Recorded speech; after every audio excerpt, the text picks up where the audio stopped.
আপনারা দেখছেন news now, খবরের নতুন ভাষা। প্রধানমন্ত্রী নরেন্দ্র মোদী নেতৃত্বাধীন সরকারের ১২ বছর পূর্তি উপলক্ষে বিপিএল রেশন কার্ড পেলেন চা বাগানের ২৫ জন শ্রমিক। খয়েরপুর বিধানসভার অন্তর্গত মেঘলিপাড়া চা বাগানের শ্রমিকদের দীর্ঘদিনের দাবি ও প্রত্যাশা ছিল এই রেশন কার্ড। বিজেপি সরকারের ১২ বছর পূর্তির পবিত্র দিনে বিধায়ক রতন চক্রবর্তী কর্মসূচি গ্রহণ করেন।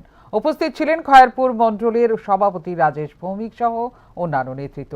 একইভাবে অনুষ্ঠানে প্রধানমন্ত্রী নরেন্দ্র মোদী সুস্বাস্থ্য ও দীর্ঘায়ু কামনায় পূজা ও প্রার্থনার আয়োজন করা হয়।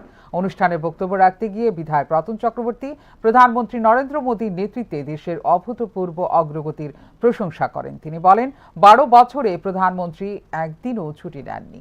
অনুষ্ঠানে কর্মকর্তাদের ব্যাপক উৎসাহ লক্ষণীয় ছিল।